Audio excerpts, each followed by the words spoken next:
Praise లాడమ్మా. బాగున్నారా? పురుషులు ఏం కనపట్లేదు.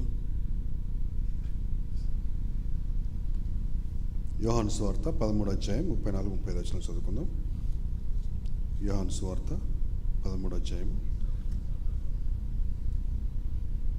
మీరు ఒకరినొకరు చదవమ్మా. మీరు అందరు తిను. యోహాను సువార్త 13:34-35 వరకు చదవమ్మా. మీరు ఒకరినొకరు ప్రేమింపవలనని మీకు క్రొత్త ఆజ్ఞ ఇచ్చుచున్నాను. నేను మిమ్మును ప్రేమించినట్టే మీరును ఒకరినొకరు ప్రేమింపవలెను. మీరు ఒకని ఎడల ఒకడు ప్రేమ కల వారైన ఎడల దీన్ని బట్టి మీరు నా శిష్యులని అందరూ తెలుసుకొందురనెను. చాలు. దేవుడి పరిశుద్ధ వాక్యం దీవించును గాక. ఆమేన్. చిన్న ప్రార్థన చేసుకుందాం. పరిశుద్ధ రాజ్యం కలిగిన మా యేసయ్య మీకు వందనాలు తండ్రి. మీరే మాట్లాడండి. వాక్యం ద్వారా మాకు కావాల్సినటువంటి వాక్యాన్ని అందించండి, బలపరచండి, స్థిరపరచండి. మీరు రక్తచితనామం ఒకటి పరిశుద్ధపరచండి, పాపముల దోషం ఉంటే క్షమించి సరిచేయండి. యేసుక్రీస్తు నామములో వచ్చినాం తండ్రి. ఆమేన్. ఆమేన్. చదివినటువంటి వాక్యంలో యేసు ప్రభు తన శిష్యులకు చెప్తున్నటువంటి మాట, ఆయన ఏమంటున్నాడంటే, మీరు ఒకరినొకరు ప్రేమింపవాలని మీకు క్రొత్త ఆజ్ఞ ఇచ్చుచున్నాను. దేవునికి స్తోత్రం. హల్లెలూయా. అంటే ఆయన శిష్యులు అంటే ఆయన అక్కడ ఉన్నటువంటి శిష్యులకే కాదు, ఇప్పుడు ఎవరైతే వింటున్నారో, ఎవరైతే మేము క్రైస్తవులు అని చెప్పుకుంటున్నారో, ఎవరైతే దేవుని నమ్ముకున్నారో, ఎవరైతే దేవుని పిల్లలుగా మార్చబడారో వారందరికీ ఆయన ఇస్తున్నటువంటి ఆజ్ఞ ఏంటంట, మీరు ఒకరినొకరు ప్రేమించాలి. ఇది సలహా కాదు. గైడ్ లైన్స్ వేరు, ఆజ్ఞలు వేరు. ఇప్పుడు గైడ్ లైన్స్ అనుకోండి, ఇప్పుడు ఇల్లు కట్టడానికి కొన్ని గైడ్ లైన్స్ ఉంటాయి. ఇంత పొడవు ఉండాలా, ఇంత వెడల్పు ఉండాలా, ఇంత హైట్ ఉండాలా, ఇవి వాడితే మంచిదని. ఒకవేళ అవి పాటించడం కుదరకపోతే కొద్దిగా తేడా వస్తుంది కదా తప్ప దానివల్ల ఏం పెద్ద నష్టం రాదు. కానీ ఆజ్ఞ అనుకోండి, రూల్ ఆజ్ఞ అయితే దాన్ని ఏం చేయాలి, ఆజ్ఞను ఖచ్చితంగా పాటించాలి. దానికి డీవియేషన్ లేదు. గైడ్ లైన్స్ కంటే కొంత డీవియేషన్ ఉంటుంది, పర్వాలేదు, కొంచెం అటు ఇటు ప్లస్ ఆర్ మైనస్ మనం పోవచ్చు, అవకాశం ఉంటుంది. కానీ ఆజ్ఞకు డీవియేషను లేదు. అందుకే బైబిల్ గ్రంథంలో ఏం రాస్తుందంటే, ఆజ్ఞ అతిక్రమమే పాపము, పాపం వల్ల వచ్చే జీతము మరణం. అంటే యేసు ప్రభు మనందరికీ ఇస్తున్నటువంటి ఆజ్ఞ ఏంటంటే, క్రొత్త ఆజ్ఞ ఇస్తున్నాడంట. మనకు ఆల్రెడీ పాత ఆజ్ఞలు ఉన్నాయి, అవి కాక కొత్త ఆజ్ఞ ఏమంటున్నాడంటే, మీరు ఒకరినొకరు ప్రేమించాలి. ఇది ఆజ్ఞ, ఇది ఏదో ఊరికే సలహా కాదు. ఈ ఆజ్ఞ మీరు పాటించకపోతే మీకేమొస్తుందంట, శిక్ష వస్తుంది. ఆజ్ఞ అతిక్రమమే పాపం, పాపం వల్ల వచ్చే జీతము మరణం. ఒకరినొకరు ప్రేమించుకుంటే అంట ఏం తెలుస్తుందంటే, మీరు ఒకరినొకరు ప్రేమించడం వలన వీరు నా శిష్యులని ఇతరులకు తెలుస్తుంది. అంటే ఎవరిని ప్రేమించాలా మనము? ఇతరులు తెలుసుకోవాలంటే మనం ఎవరిని ప్రేమించాలా? ఇతరులను ప్రేమించాలి. అంతేనా? అంటే మనము ఆయన శిష్యులని తెలియాలంటే ఎవరికి తెలియాలా? ఇతరులకు తెలియాలంటే మనం ఒకరినొకరు ప్రేమించేవారుగా ఉండాలి. అంటే ఇప్పుడు మనకు వస్తున్నటువంటి డౌట్ ఏంటంటే, ఓకే, మన మందిరంలో మన సంఘస్థుల వరకు మనం ప్రేమించుకుందాం అనుకున్నాం అనుకోండి. యేసుప్రభు ఎవరి గురించి చెప్తున్నారు? దేవుడు నమ్మిన వాళ్ళ గురించి, మన సంఘస్థుల గురించి, సీయోను ప్రార్థన ఉన్న వాళ్ళ గురించి చెప్తున్నాడా? చెప్పట్లేదు. ఇంకో దగ్గర ఏం రాస్తుందంటే, ఒక్క నిమిషం,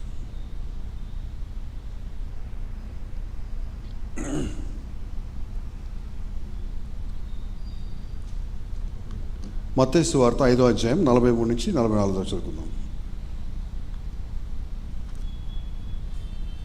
నీ పొరుగువాన్ని ప్రేమించి నీ శత్రువును ద్వేషించమని చెప్పబడిన మాట మీరు విన్నారు కదా.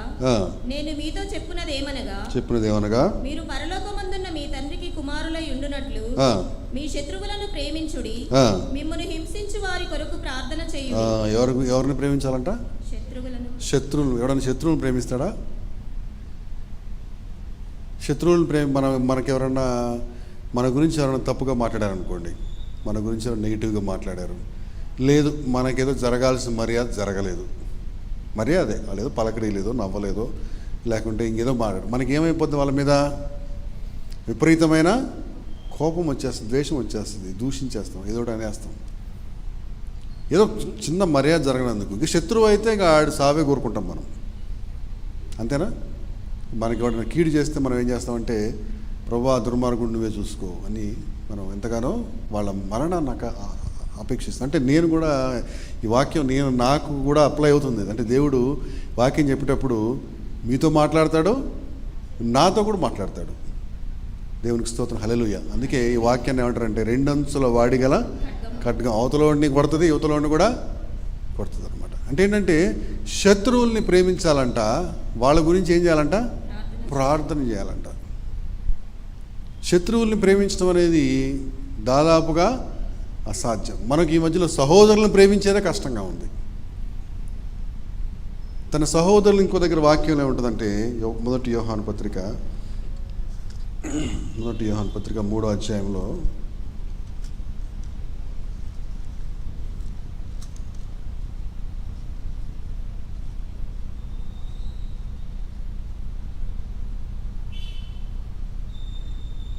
పదిహేను వచ్చిన చదువు.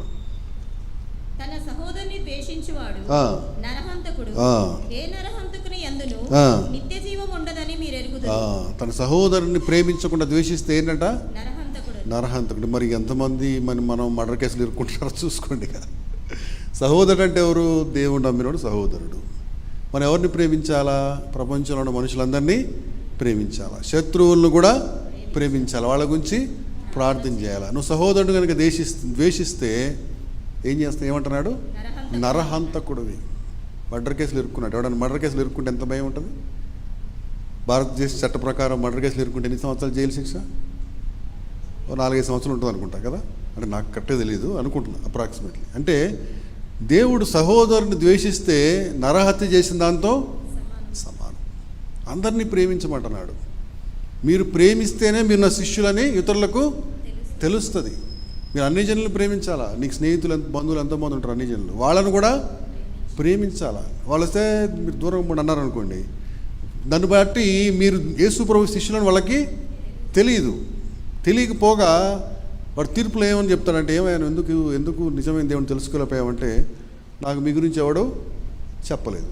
మీరు మీ శిష్యులు అనబడిన క్రైస్తవులు నన్ను అసహించుకున్నారు, లేదా నన్ను తిట్టారు, దూషించారు, కాబట్టి మీ దగ్గరికి నేను రాలేకపోయాను అని నేరారోపణ చేశాడు అనుకోండి. చేస్తే అతని శిక్షతో పాటు మనం కూడా అనుభవించాలి. దేవునికి స్తోత్రం, హల్లెలూయా. ఇంకో దగ్గర ఇంకేమంటున్నాడంటే, యేసు ప్రభు దగ్గరికి కొంతమంది వ్యక్తులు వచ్చారు. వచ్చి వాళ్ళు ఏమన్నారంటే, అయ్యా ఆజ్ఞల్లో ఏది ప్రధానమైంది అని అడిగారు.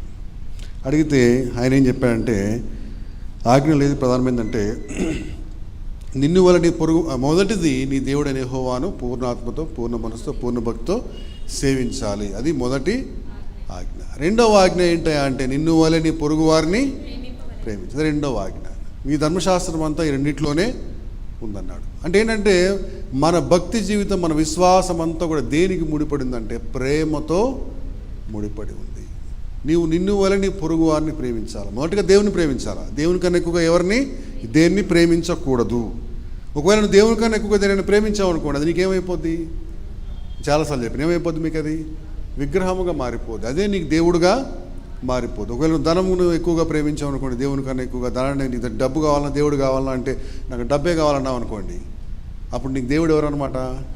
నీ డబ్బే నీకు దేవుడు. ఒకసారి అనుకున్నావు, వారి కడుపే వారి దేవుడు. దేవుని కన్నా ఎక్కువ ఎవరిని ప్రేమిస్తున్నాడు అనమాట? కడుపు నిండి భోజనం, తిండిని ప్రేమిస్తున్నాడు. తిండి పోతులు తాగుబోతులు ఏమవుతారు? దరిద్రులు అవుతారు. మనకు తెలుసు వాక్యం అంతా కదా. అంటే మొదటిగా దేవుణ్ణి ప్రేమించాలి. రెండవదిగా ఏం చేయాలంటే, నిన్ను వలే నీ పొరుగు వారిని ఇదేమి సలహా కాదు, ఇదేంటంట ఆజ్ఞ. ఆజ్ఞ అతిక్రమము పాపం. మనుషులందరితో కూడా. ఇంకో దగ్గర ఏమంటే, రోమపత్రిక 12:9 వచ్చి చదువుకుందాం.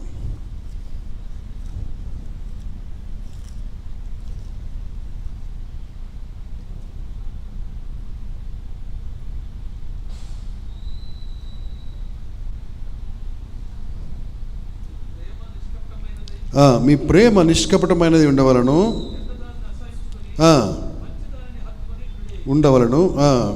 ఇంకొక దగ్గర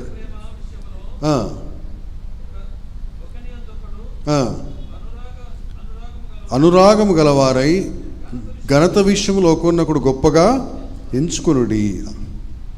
అయితే మనం ఎట్లుండాలంటే, చెడ్డదాన్ని అసహించుకోవాలంట, మంచిదాన్ని హత్తుకోవాలి. అంటే దాని అర్థం ఏంటంటే, మంచి వాళ్ళని ప్రేమించి చెడ్డవాళ్ళని ద్వేషించమని కాదు, మనుషులందరినీ ప్రేమించాలి, మనుషుల్లో ఉన్న చెడును ద్వేషించాలి. యేసు ప్రభు కూడా ఈ లోకంలో ఉన్నప్పుడు పాపిని ప్రేమించాడు, పాపాన్ని ద్వేషించాడు. సమరయ స్త్రీతో ఒక దగ్గర ఆయన మాట్లాడాడు. సమరయ స్త్రీ ఎట్లా ఉంది? పాపంలో ఉంది.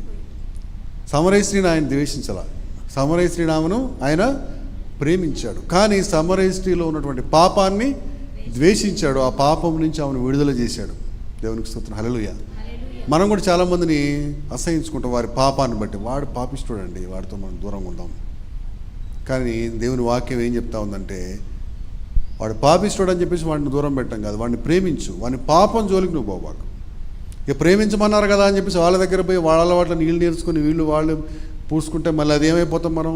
వీళ్ళే వాళ్ళు అయిపోతారు, వాళ్ళే వీళ్ళు అయిపోతారు. అది చేయవాకండి, అత చేయకూడదు. మనం పాపిని ప్రేమించాలి కానీ పాపాన్ని ద్వేషించాలి. ఎవరినైనా ప్రేమించాలి, ఎటువంటి వారినైనా సరే ప్రేమించాలి. మనకి మన మైండ్ సెట్ ఉంటుంది, ఎట్లుంటుందంటే కొంతమందిని మాత్రమే మనం ప్రేమిస్తాం, కొంతమందిని ప్రేమించాం. ఉదాహరణకి చాలా కామెంట్లు కుటుంబాల్లో వింటుంటాం, ఏమంటే ఆయన ఆమె తరపులను ప్రేమించడు, ఆమె ఆయన తరపులను ప్రేమించదు. దేవుని వాక్యం అట్లా చెప్పట్లేదు, నిన్ను వలని పొరుగు వారిని ప్రేమించాలి. ఎందుకంటే ఇది ఆజ్ఞ అతిక్రమము పాపం వల్ల మీ మీదకి చాలా శిక్షలు వస్తున్నాయి. ఆ శిక్షలు ఎందుకు వస్తున్నాయి ఎవరికి అర్థం కాదు. ఇప్పుడు మన దారిలో పోతున్నాం అనుకోండి, ఎవడో వచ్చి ఫట్మని కొట్టాడు మనల్ని, మనం ఏం చెప్తాం? వాడు ఫస్ట్ ప్రశ్నే మనం ఏమడుగుతాం? ఎందుకు చెప్పాలి, ఏమడుగుతాం? ఎందుకు కొడతాం అంట, అంతేనా? దేవుడు మనం శిక్షిస్తున్నాడు చాలాసార్లు, మనకు అనేకమైన శ్రమలు వస్తున్నాయి. దేవుడిని అడగాల, మనం ఏం అడగాల? ఎందుకయ్యా మమ్మల్ని శ్రమలకి అప్పచెప్తున్నావు? అప్పుడు దేవుడు చెప్తాడు, నువ్వు ఇప్పుడు చెప్పేదంతా అదే, నిన్ను వలే నీ పొరుగు వారిని ప్రేమించాలి. తారతమ్యాలు ఉండకూడదు. దేవుని వాక్యం ఇంకో దగ్గర ఏంటంటే, వేరు తూనికరాళ్ళు యెహోవాకు హేయము. వేరు తూనికరాలు అంటే ఏంటి? ఒకళ్ళు ఎక్కువగా ఇంకొకళ్ళు తక్కువగా ప్రేమించడం అనేది అంటే ఏంటంటే వేరు తూనికరాళ్ళు. అవి యెహోవాకి ఏంటంట? హేయం, అసహించుకు దరిద్రులు ఇలా. దేవుడు అంటాడు మనల్ని. ఎందుకంటే మనం ఎవరి శిష్యులం? మనము యేసు ప్రభు శిష్యులము. అందుకే అంటాడు ఆయన, మీరు ఒకరినొకరు ప్రేమించుకోవటం వలన నా శిష్యులని అందరూ తెలుసుకుంటారు. అందుకు ఇంకో దగ్గర వాక్యం ఏమంటాడంటే, మిమ్మును బట్టియే కదా నా నామము అన్ని జనుల మధ్యలో దూషించబడుతుంది అంటాడు. ఎందుకు దూషించబడుతుంది అన్ని జనుల మధ్యలో? మిమ్మును బట్టి. ఎందుకు మిమ్మును బట్టి? వీళ్ళు ఏం కలిగిలేరు అనమాట, ప్రేమ కలిగిలేరు. మనం ఈ మధ్యలో చాలా చూస్తున్నాం, ఈ పాస్టర్ కంటే ఆ పాస్టర్ పడదు, ఆ పాస్టర్ అంటే ఈ పాస్టర్ పడదు. లైవ్లోకి ఎక్కేసి తిట్లు, ఒకరినొకరు దూషించుకోవటం, విమర్శించుకోవటం, వాళ్ళ తప్పులు ఎత్తి చూపించటం. ఇది దేవుని ప్రేమ అంటాడు ఎవడన్నా? ప్రేమ లేనివాడు నావాడు కాడు. దేవుడు స్పష్టంగా చెప్తున్నాడు, నీలో కనుక ప్రేమ లేకపోతే నీ యందు నా ఆత్మ లేదు, నా ఆత్మ నీ యందు లేకపోతే నువ్వు నా వాడివి కావు. మరి ప్రేమ లేనివాడు దేవుని వాడు కాకపోతే ఇంకెవరు వాడు అనమాట? దేవుడు ఇంకొకటి ఎవడున్నాడు? ప్రేమ లేనివాడు సాతాను వాడు. అంతేనా దాని అర్థం? తన సహోదరుని ద్వేషిస్తున్నారు, దేవుడు నమ్మిన వాళ్ళని దూషిస్తున్నారు, ద్వేషిస్తున్నారు. వాళ్ళు ఏమైపోతారు? నరకాగ్ని పాలవుతారు, నరహంతకులు అవుతారు. అంటే దేవుని వాక్యమే సెలవిస్తుంది అన్నీ. ఎందుకంటే మనము ఇంకో దగ్గర 1 కొరింథీ 13 అధ్యాయం మొత్తం ఆయన పౌలు భక్తుడు దీని గురించి రాశాడు. ఏమని రాశాడంటే, ఆ అధ్యాయం మొత్తం చదివినట్లయితే 13 వచనాలు చదవమ్మా. మనుషుల భాషలతోనూ దేవదూతల భాషలతోనూ నేను మాట్లాడినను ప్రేమ లేని వాడనైతే నోగెడు కంచును గణగణలాడు తాళమునై యుందును. ప్రవచించు కృపావరము కలిగి మర్మములన్నీయు జ్ఞానమంతయు ఎరిగిన వాడనైనను కొండలను పెకిలింపగల పరిపూర్ణ విశ్వాసము గలవాడనైనను ప్రేమ లేని వాడనైతే నేను వ్యర్థుడను. బీదల పోషణ కొరకు నా ఆస్తి అంతయు ఇచ్చినను, కాల్చబడుటకు నా శరీరమును అప్పగించినను ప్రేమ లేని వాడనైతే నాకు ప్రయోజనం ఏమీ లేదు. ఇప్పుడు ఏం చెప్తున్నాడు పౌలు గారు అంటే, మహాభక్తుడు, ఆయన దేవదూతల భాషతో మాట్లాడతాడు, ఆయన ఆస్తి అంతా బీదలకు దానం చేశాడు, ఎన్నో చేశాడు. కానీ ఆయన ఏం లేదంట, ప్రేమ లేకపోతే అదంతా కూడా వ్యర్థం. నువ్వు ప్రేమ కలిగి ఉండి నువ్వు చేయగలిగినంత చేస్తే చాలు, నువ్వేం కొండలు ఎరగదీసి పెట్టక్కర్లేదు, నువ్వు పెద్ద మహావిశ్వాసం అని చెప్పి సర్టిఫికేట్లు తెచ్చుకోనక్కర్లేదు, నువ్వు ప్రేమ కలిగి ఉండమంటున్నాడు. అంత గొప్ప పౌలు భక్తుడు ఏమంటున్నాడంటే, ఇన్ని చేసినా సరే, మహావిశ్వాసినైనా, కొండలను పెకిలించే విశ్వాసం నాకున్నా, నేను నా శరీరం కాల్చడానికి అప్పచెప్పేసిన ప్రేమ లేకపోతే నేను వ్యర్థుడను. ఎందుకంటున్నాడంటే యేసుప్రభు ఆజ్ఞ ఇచ్చాడు. ప్రేమ అనేది ఆజ్ఞ, అది సలహా కాదు. మీరు కనుక ఇతరులను ద్వేషించి, వీడిని ద్వేషించి, వాడిని ద్వేషించి, ప్రపంచంలో ఎవరినైనా సరే మీరు ద్వేషించారు, ప్రేమించలేదు అంటే కనుక మీరు దేవుని ఆజ్ఞల్లో నుంచి తొలగిపోయారు. ఇటీవల కాలంలో నేను అబ్జర్వ్ చేశాను. ఎవరినన్నా నేను కోపం వచ్చి వాళ్ళని దూషించాను అనుకోండి, ద్వేషించాను అనుకోండి, వాళ్ళ దగ్గరికి నేను ఏదో రోజు సహాయానికి పోవాల్సి వస్తుంది. అది నేను ఒక ప్యాటర్న్ గమనించాను. నేను అనుకున్నా, ఇదేంటిది, మొన్న ఈ మధ్యకాలంలో ఇలా నేను తిట్టాను, ఈరోజు వాడికి ఏదో హెల్ప్ వాడి దగ్గరికి వెళ్ళాల్సి వస్తుందని. అంటే ఏంటంటే దేవుడు నాకు ఏమి నేర్పిస్తున్నాడు అనమాట, నువ్వు నేను నోటుకొచ్చి తిట్టేదానికి కుదరదు, తిడితే కనుక నువ్వు వాడి దగ్గరికి సహాయానికి వెళ్ళాలా. అంటే ఏంటంటే దేవుడు ఎటువంటి వాడు అంటే దహించి అగ్ని అన్నాడు. ఆయన ఏం చేస్తాడంటే మనల్ని బంగారాన్ని శుద్ధి చేసినట్టుగా రోజు రోజుకి మనల్ని ఏం చేస్తారంటే రిఫైన్ చేస్తాడు. ఇప్పుడు బంగారాన్ని ఏం చేస్తారు, కొలుములో పెట్టి కాలుస్తారు. కాల్చినప్పుడు దానిలో ఉన్న చెత్త చెదారం అన్వాంటెడ్ మురికంతా కూడా కరిగిపోద్ది. మనల్ని కూడా దేవుడు ఏం చేస్తాడంటే మనకు పాఠాలు నేర్పిస్తాడు. కానీ మనం నేర్చుకోము. అసలు మనం ఎందుకు వస్తుంది శ్రమ అనేది మనకు అర్థం కాదు. శ్రమలు ఎందుకు వస్తాయంటే నువ్వు దేవుని ఆజ్ఞలను పాటించడం కోసం దేవుడు శ్రమలు అలో చేస్తాడు కొన్నిసార్లు. అందుకే దావీదు మహారాజు ఏమంటారంటే శ్రమ నొంది వినుట నాకు మేలాయను, ఎందుకంటే ఇప్పుడు నేను నీ ఆజ్ఞలను జాగ్రత్తగా గైకుంటున్నాను. ఎందుకంటే దేవుడు మనల్ని ఆ శ్రమలు కూడా నడిపించినప్పుడు మనం చేయాల్సిందంటే మనం సరి చేసుకోవాలి. ప్రభువా, నేను ఎక్కడ పొరపాటు చేస్తున్నాను, ఎవరిని ద్వేషిస్తున్నాను, ఎవరిని ప్రేమించడం లేదు, ఎవరిని నేను దూరం పెడుతున్నాను, అందరితో సఖ్యత సమాధానం కూడా అంటున్నాడు. సాధ్యమైతే మనుషులందరితో కూడా నీవు సమాధానముగా ఉండాలంటున్నాడు, ప్రేమించమంటున్నాడు. ఇతరులకు నువ్వు ప్రేమించకపోతే, ఇప్పుడు సపోజ్ మనకు తెలిసిన వాడు అన్యజనుడు ఉన్నాడు, అతను నువ్వు ప్రేమించకపోతే నీ దేవుడి గురించి అతను తెలుసుకుంటాడు, తెలుసుకోలేడు. ఇటీవల కాలంలో విలియం కేరీ అనేటువంటి ఒక ఆయన గురించి ఒక డాక్యుమెంటరీ చూసాం మేము, పోయిన శనివారం పోయిన శనివారం. ఎప్పుడో 1700 సంవత్సరంలో ఆయన అప్పుడు ఈ భారతదేశాన్ని బ్రిటిష్ వాళ్ళు పరిపాలిస్తున్న టైంలో ఇక్కడ సువార్త చెప్పడాన్ని నిషేధించారంట వాళ్ళు బ్రిటిష్ వాళ్ళు. ఎందుకు నిషేధించారంటే ఇక్కడ సువార్త చెప్తే మళ్ళీ వీళ్ళతో లోకల్ వాళ్ళతో ఇబ్బంది వస్తుంది. మనం వచ్చింది వ్యాపారం గురించి, మనం వ్యాపారం చేసుకుని మన దారి మనం చూసుకుందాం, ఈ సువార్తలు చెప్పే ప్రోగ్రాం పెట్టవాకండి రా బాబు అని సువార్తను ప్రకటించడమే బ్యాన్ చేశారంట British government, British east India company. అయితే విలియం కేరీ అనే ఆయన భారతదేశం గురించి భారం కలిగి ఆయన అక్కడ టికెట్లు కొనుక్కొని ఈ దేశానికి వచ్చాడు. వచ్చిన తర్వాత ఆయన ఉండడానికి ఇల్లు లేదు, తినడానికి తిండి లేదు. అయినా సరే ప్రతిరోజు ప్రార్థన చేసుకుంటూ దేవుడు పోషించుకుంటూ వస్తే ఆయన భారతదేశం గురించి ఆయన చేసినటువంటి దేవుని సేవ అసలు ఊహించలేమన్నమాట.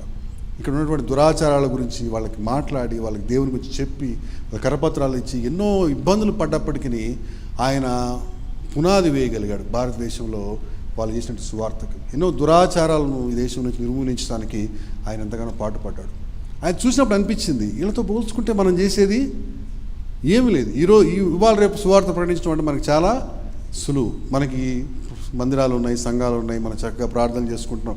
బట్ బయటకు వెళ్ళి మనం చెప్పేటువంటి పరిస్థితి లేదు. సరే, చెప్పకపోయాం, కనీసం మన సర్కిల్లో మన మధ్యలో లేదంటే మనకు పరిచయాలు ఉన్నటువంటి స్నేహితులు, బంధువులు, మిత్రులు వరకు అని చెప్తున్నామా అంటే వాళ్ళని సాధ్యమైనంత వరకు మనం ఏం చేస్తున్నాం, దూరం పెడతాం. నేను కూడా దూరం పెడుతున్నాను. అంటే ఈ వాక్యం ఈరోజు నాకే బోధించుకున్నట్టుంది. ఎందుకంటే నేనే చాలామందిని వీటితో వద్దు అని చెప్పేసి కట్ చేసుకుంటా వాళ్ళతో. ఎందుకంటే వాళ్ళు దేవుని నమ్మని వాళ్ళతో మనకి ఎందుకులే అని చెప్పేసి. కానీ ఈరోజు దేవుడు నాతో కూడా ఏం మాట్లాడుతున్నాడంటే నిన్ను వాళ్ళని పొరుగు వారిని ప్రేమించు. నువ్వు వాళ్ళని ప్రేమించకపోతే మీరు నా శిష్యులను వాళ్ళకట్ట తెలుస్తుంది, మీరు నా శిష్యులను తెలియకపోతే నా గురించి వాళ్ళకట్ట తెలుస్తుంది అంటున్నాడు. ఇప్పుడు దేవుని చిత్తం ఏంటి? అందరూ అంతటా మారు మనసు పొందాలి. అది దేవుని చిత్తం, దేవుని ప్రణాళిక. మనుషులందరూ కూడా ఒకరికొకరు సహోదరులే. ఎట్లా సహోదరులు చెప్పాలి? ఎట్లా సహోదరులు మనుషులందరూ ఒకరికొకరు? గట్టిగా చెప్పండి, ఎవరొకరు. దానియాలు కాదు, మనుషులందరూ అంటే అందరూ కడగబడరు కదా. ప్రతి ఒక్కడు భూమి మీద మొట్టమొదటి మనిషి ఎవరు? ఆదాము. అందరి నుంచి ఆదాము నుంచి వచ్చినోడేనా, లేకుంటే మళ్ళీ పక్క నుంచి ఏమైనా సైడ్ నుంచి ఏమైనా ఊడిపడ్డారా? అందరూ ఆదాము సంతానమే, అంతేనా? సరే, జలప్రళయం వచ్చింది, కొట్టుకొని పోయారు. మిగిలింది ఎవరు? నోవాహు, ఆయన 3 కొడుకులు. ప్రపంచంలో ఉన్నవాడు ఎవడైనా సరే, ఆడ నల్లోడు, తెల్లోడు, ఎర్రోడు ఎవడైనా కానివ్వండి, ఆ 3 కుటుంబాల నుంచి వచ్చిన వాళ్ళే. అయితే నోవాహు పెద్ద కొడుకు సంతానం, లేదా 2వ కొడుకు సంతానం, లేదా 3వ కొడుకు, ఎవరైనా సరే, వాళ్ళు ఏ భాష, ఏ జాతి, ఏ ఊరైనా సరే. అంటే మనుషులందరూ ఎవరన్నమాట? సహోదరులు. అంతే కదమ్మా. ఇప్పుడు ఇద్దరు అన్నదమ్ముల పిల్లలు ఏమవుతారు ఒకరికొకళ్ళు? కజిన్స్ అంటారా, అంతేనా? ఒకసారి నేను మన మందిరానికి, అక్కడ యూకేలో మందిరానికి ఒక నైజీరియా ఆయన, ఒక నల్ల ఆయన వస్తా ఫ్యామిలీస్ చాలామంది వస్తారు. ఆయన తీసుకుని నేను ఏదో పొలం వెళ్తా ఉన్నా. అప్పుడు నా మనసులో ఆలోచన వస్తుంది, ఇతను కూడా నా సహోదరుడే కదా, ఎందుకంటే నేను నోవా సంతానమే, ఇతను కూడా నోవా సంతానం, అది ఇతను నాకేమవుతాడు? సహోదరుడే. ఏదో కొంచెం దూరం బంధువు, అంతే కదా. ఇప్పుడు అతను ఏదో ఆఫ్రికా దేశం, నేను ఏదో ఇండియా వాడిని, వాళ్ళకి మనకి ఎటువంటి సంబంధాలు లేవు. కానీ మనమందరం కూడా నోవాహు పిల్లలమే కదా. నోవా పిల్లలైనా ఒప్పుకుంటారు అందరూ. అంటే మనుషులందరూ కూడా ఒకరికొకరు ఏమవుతారన్నమాట? సహోదరులు. అందుకే దేవుని వాక్యాలు ఏమంటారు? 133 కీర్తనలో, 133 కీర్తన, సహోదరులు ఐక్యత కలిగి నివసించుట ఎంత మేలు, ఎంత మనోహరము.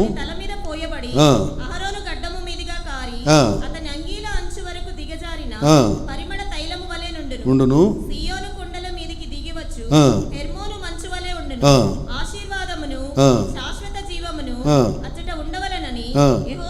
సెలవిచ్చున్నాడు. చూసారు, దేవునికి స్తోత్రం, హల్లెలూయా. ఆశీర్వాదమును శాశ్వత జీవమును ఉండాలంట. ఎక్కడ? సహోదరులు ఐక్యత కలిగి. అంటే మనుషులందరినీ కూడా దేవుడు ప్రేమిస్తున్నాడు. అందుకే యేసు ప్రభు గురించి ఏం చెప్పారు?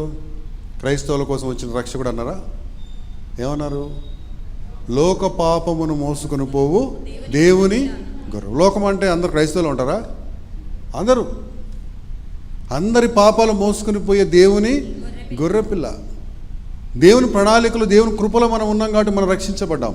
కానీ మనకి ఇస్తున్నటువంటి ఆజ్ఞ ఏంటంటే, నీవు ఇతరులను ప్రేమించాలి, అందరినీ ప్రేమించాలి, శత్రువులను కూడా ప్రేమించాలి, ద్వేషించకూడదంట, దూషించకూడదంట. ఇంకో దగ్గర ఏమంటారంటే, 1 కొరింథీ 13వ అధ్యాయంలో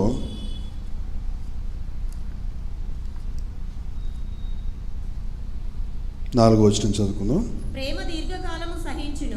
ప్రేమ ఎట్లుంటదంటే, ప్రేమ ఏం చేస్తుందంటే దీర్ఘకాలము సహించును, దయ చూపించును. ప్రేమ మత్సరపడదు, ప్రేమ డంబముగా ప్రవర్తింపదు, అది ఉప్పొంగదు, అమర్యాదగా నడవదు, స్వప్రయోజనమును విచారించుకొనదు, త్వరగా కోపపడదు, అపకారమును మనసులో ఉంచుకొనదు, దుర్నీతి విషయమై సంతోషపడక సత్యమునందు సంతోషించును, అన్నిటికీ తాళుకొనును, అన్నిటినీ నమ్మును, అన్నిటినీ నిరీక్షించును, అన్నిటినీ ఓర్చును. ప్రేమ శాశ్వత కాలం ఉండును. చాలు. ప్రేమ అంటే ఇది డెఫినిషన్ ఏంటంటే, ఇలా చాలా ఉన్నాయి. ఒకటి ఏంటంటే, ప్రేమ దీర్ఘకాలం సహిస్తుందంట, దయ చూపిస్తుందంట, మత్సరపడదంట, డంబంగా గర్వంగా ప్రవర్తించదంట, ఉప్పొంగదంట, అమర్యాదగా నడవదంట, సప్రయోజనమును విచారించుకుందంట, కోప్పడదంట, అపకారం మనసులో ఉంచుకోదంట, దుర్నీతి విషయమే సంతోషపడక సత్యమందు సంతోషిస్తుందంట, అన్నిటికీ తాళుకుంటుందంట, అన్నిటినీ నమ్ముతుందంట, అన్నిటినీ నిరీక్షిస్తుందంట, అన్నిటినీ ఓర్చి ప్రేమ శాశ్వత కాలం. అంటే దేవుడు ఇటువంటి ప్రేమను మనుషులందరిలా కలిగి ఉండమంటున్నాడు. ఆ విధమైన ప్రేమ నిజంగా మనం కలిగి ఉంటే కనుక, ఒకవేళ యేసు ప్రభు శిష్యులు అనబడిన వాళ్ళు కనుక ఈ ప్రేమను కలిగి ఉంటే, ఈ పాటికి ప్రపంచం అంతా మారిపోయింది. దేవునికి స్తోత్రం, హల్లెలూయా.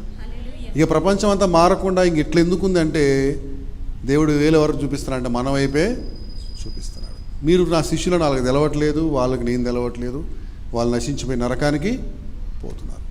అందరూ అంతటా మారు మనసు పొందాలని దేవుని చిత్తం. ఏ ఒక్కరు నశించిపోతే దేవునికి ఇష్టం లేదు. నేను చాలా సంవత్సరాల క్రితం యూకేలో ఉన్నప్పుడు ఒక వర్గం అంటే నాకు అసలు నచ్చేది కాదు. వాళ్ళ గురించి ప్రతిమైన ద్వేషాన్ని పెట్టుకునేవాడిని. వాళ్ళ గురించి ఎక్కడ డిస్కషన్స్లో వస్తే నెగిటివ్గా చాలా మాట్లాడేవాడిని. నాలో స్వరం వినపడించుండేది, నా కుమారుడా వాళ్ళని సహోదరులని. నాయన వీళ్ళేం సహోదరులు, ఏ పక్కన సహోదరులు అనుకునేవాడిని నేను. కానీ ఆ తర్వాత కాలంలో నాకు అర్థమైంది, యోనా గురించి దేవుడు నేర్పించాడు. యోనా అనేటువంటి ఒక ప్రవక్త బైబిల్ గ్రంథంలో ఉన్నాడు. యోనా ఇజ్రాయేలీయుడు, అంటే యూదుడు. ఆ పక్కన ఉన్నటువంటి నినివే వాళ్ళు ఎవరంటే శత్రువులు, వాళ్ళ అష్షూరీయులు శత్రువులు. వాళ్ళు వచ్చి ఈ యూదులకి చాలా నష్టం కలిగించారు, ఇజ్రాయేలీలకి. అంటే ఇండియా పాకిస్తాన్ లాగా అనుకోండి. వాళ్ళ మీద విపరీతమైన ద్వేషాన్ని పెట్టుకున్నాడు యోనా. ఏమనుకున్నా అంటే వాళ్ళందరూ చచ్చిపోవాలి, వాళ్ళందరూ నాశనం అయిపోవాలని కోరుకుంటున్నాడు యోనా. అటువంటి యోనాను ఏం చేశాడంటే, నువ్వు పోయి వాళ్ళకి సువార్త ప్రకటించన్నాడు. ఆయన ఏమనుకున్నాడంటే, నేను సావనని వస్తాను కానీ వాళ్ళ దగ్గరికి మాత్రం పోను అని ఏం చేశాడంటే, ఆయన ఆయన ఇలా తర్షీష్కి వెళ్ళమంటే, నినివేకి వెళ్ళమంటే ఎటు పోయాడు ఆయన? తర్షీష్కి ఓడెక్కాడు. దేవునికి స్తోత్రం, హల్లెలూయా. అంటే నువ్వు ఎవరినైతే ద్వేషిస్తావో దేవుడు వాళ్ళకు సువార్త చెప్పడానికి పంపిస్తాడు. జాగ్రత్త. నువ్వు ఎవరి మీద అయితే ద్వేషం పెట్టుకుంటే వాళ్ళ దగ్గర పంపిస్తాడు, ఖచ్చితంగా పంపిస్తాడు. నేను వాళ్ళే స్నేహితులు అవుతారు నీకు, వాళ్ళకే సువార్త ప్రకటించాల్సి వస్తుంది, వాళ్ళతోనే నువ్వు సంబంధాలు కలుపుకోవాల్సి వస్తుంది. జాగ్రత్త. ఎందుకంటే దేవుడు ఆయన యోనాకు ఒక పాఠం నేర్పించాడు. 40 దినాల్లో ఈ దేశం అంతా నాశనం అయిపోద్దని చెప్పి ప్రకటించేసి ఆయన ఒక దగ్గరికి వెళ్ళి ఒక చిన్న పందిరి వేసుకుంటే రాత్రికి రాత్రి సొర చెట్టు పెరిగిందంట. భలేగా ఉంది సొర చెట్టు అని నీడ కూర్చొని చూస్తున్నాడు. ఏం చూస్తున్నాడు? ఆకాశం నుంచి అగ్ని గురించి వాళ్ళందరూ సస్తే, వాళ్ళ హాహాకారం నా చెవికి వినపడితే నా మనసు చల్లబడద్దని చెప్పి కూర్చొని చూస్తున్నాడు. 40 దినాలు దాటిపోయింది, ఏమి లేదు. 41వ రోజు 42వ రోజు ఏం లేదు. అంటే అర్థమైపోయింది, అంటే దేవుడు వీళ్ళని క్షమించేశాడు. నేను అనుకున్నా ఈయన క్షమిస్తాడు, ఈయన ఈ విధంగా. అందుకే యోనా గ్రంథం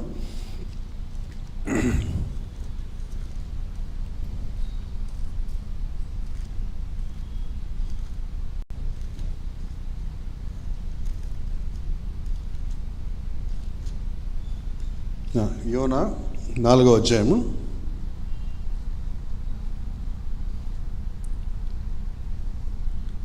1 చదవమ్మా. యోనా దీన్ని చూసి బహు చింతాక్రాంతుడై కోపగించుకొని, యెహోవా నేను నా దేశమందుండగా ఇట్లు జరుగునని నేను అనుకుంటున్నా, నాకు తెలుసా ఇటు చేస్తావా నువ్వు. అందువలననే నీవు కటాక్షమును జాలిను బహు శాంతమును అత్యంత కృపగల దేవుడనవై ఉండి పశ్చాత్తాపపడి కీడు చేయక మానుదువని తెలుసుకొని దానికి ముందుగానే తర్షీషునకు పారిపోతుని. నేనిక బ్రతుకుట కంటే చచ్చుట మేలు. నన్నిక బ్రతకనీయక చంపుమని యెహోవాకు మనవి చేశాడు. ఇదేమంటున్నాడు? మన భాషలో చెప్పాలంటే, దేవా నాకు తెలుసయ్యా నీ సంగతి, నువ్వు అత్యంత ప్రేమ కృప కలిగినోడివి, ఆ దుర్మార్గులకి చెప్తే వాళ్ళు మారుతారని తెలుసు నాకు, అందుకే నేను రానని చెప్పా. ఇక నన్ను చంపేయి, నేను బతకని, ఇక నాకు బుద్ధి బతుకంటున్నాడు. చూసారా? అంటే యోనా ఎంత ద్వేషం పెట్టుకున్నాడు వాళ్ళ మీద, కానీ వాళ్ళని ఎవరు ప్రేమిస్తున్నారు? దేవుడు ప్రేమిస్తున్నాడు. సొర చెట్టు రాత్రి పెరిగింది. ఒక పురుగును కూడా ఆయనే పంపించాడంట. పురుగు తినేసింది, ఆ సొర చెట్టు మాడిపోయింది. ఈయన కోపం తెచ్చుకుంటా ఉంటే యోనా అంటున్నాడు, ఒక సొర చెట్టు గురించి నువ్వు నాటలేదు, నువ్వు పెట్టలేదు, అదే పెరిగింది, అదే పోయింది, దాని గురించి నువ్వు అంత బాధపడుతున్నావే. ఏమంటున్నాడు? దేవుడైన యెహోవా సొర చెట్టు ఒకటి ఏర్పరచి అతనికి కలిగిన శ్రమను పోగొట్టుటకై అది పెరిగి యోనా తలకు పైగా నీడనిచ్చినట్లు 10 చదవమ్మా. 10 చదువు. అందుకు యెహోవా నీవు కష్టపడకుండాను పెంచకుండాను ఒక రాత్రిలోనే పుట్టి పెరిగి ఒక రాత్రిలోగానే వాడిపోయిన ఈ సొర చెట్టు విషయములో నీవు విచారపడుచున్నావే. అయితే 120,000 కంటే ఎక్కువై కుడి ఎడమలు ఎరుగని జనమును బహు పశువులను గల నినివే మహాపురము విషయములో నేను విచారపడవద్దా? చాలు. అంటే దేవుడు ఏమంటున్నాడంటే, ఈ సొర చెట్టు నువ్వు పెట్టలేదు, నీళ్లు పోయలేదు, ఏం పోయలేదు, అదే పెరిగింది, అదే చచ్చిపోయింది, దాని గురించి ఇంత బాధపడుతున్నావే అని. యోనా, ఈ 1,23,000 మంది జనాలు, గొల్లు గోదా ఇవన్నీ నేను దహించేద్దామని అనుకున్నా, వాళ్ళ పాపాన్ని బట్టి, వాళ్ళు చేసినటువంటి హేక్రియలను బట్టి. మరి వాళ్ళు చనిపోతే నాకు విచారం అవసరం లేదా? ఏమయ్యా, నేను కదా సృజించింది వాళ్ళందరినీ, ఈ మనుషులందరూ సృజించింది ఎవడు? నేనే సృజించాను. మరి అలాంటప్పుడు వాళ్ళ గురించి నేను విచారించొద్దా అని దేవుడు మాట్లాడుతున్నాడు. అదే మాట ఈరోజు మనతో కూడా అంటున్నాడు. నిన్ను వాళ్ళని పొరుగు వారిని ప్రేమించు, మనుషులందరినీ ప్రేమించు, తారతమ్యం లేకుండా ప్రేమించు. వాడి శత్రువు అయినా వాడిని ప్రేమించి వాడి గురించి ప్రార్థన చేయి. ఈ మధ్యలో చాలామంది దుర్భాషలాడి దుర్మార్గంగా మాట్లాడుతున్నారు. వాళ్ళని తీర్పు తీర్చేయాలని ప్రార్థన చేస్తున్నాడు. దేవుడు నాతో మాట్లాడుతున్నాడు. ఎట్లా తీర్పు తీర్చానయ్యా నేను అంటే, వాళ్ళ గురించి ఏం చేయాలంట? ప్రార్థన చేయాలంట, వాళ్ళని ప్రేమించాలంట. అది దేవుని వాక్యం. చాలా కష్టం కదా. మన స్నేహితులు, మనకు నచ్చిన వాళ్ళని ప్రేమించుకుంటాం, బాగానే ఉంటుంది.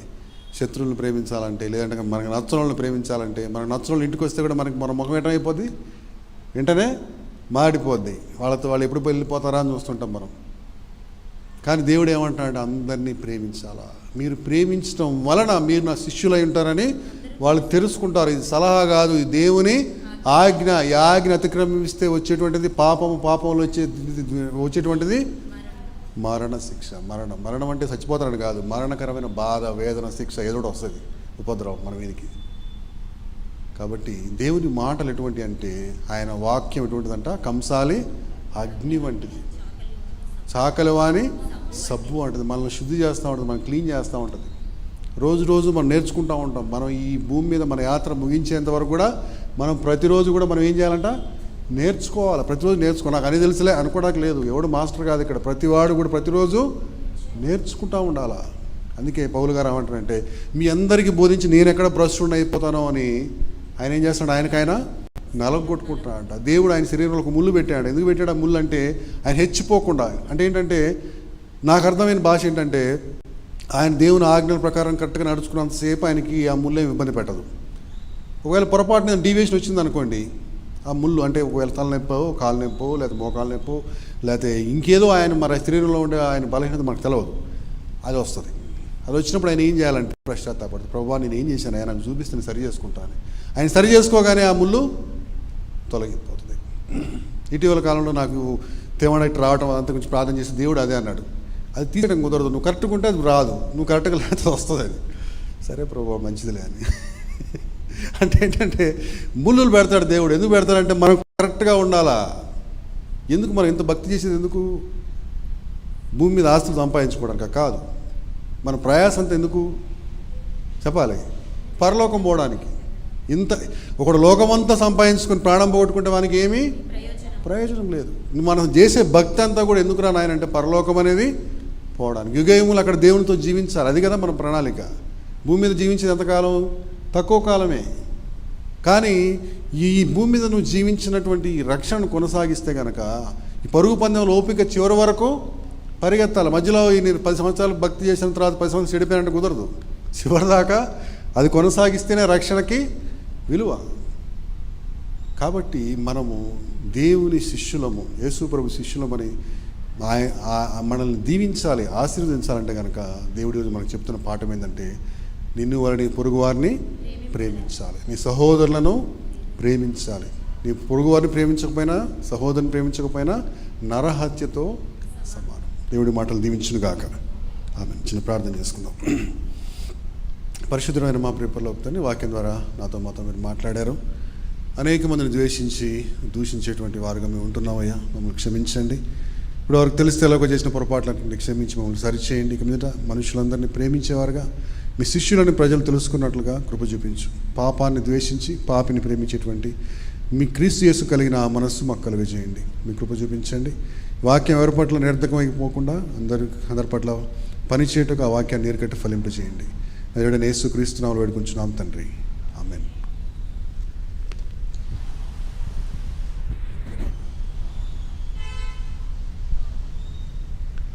అది కూడా మోకరించుదాం. Praise the lord.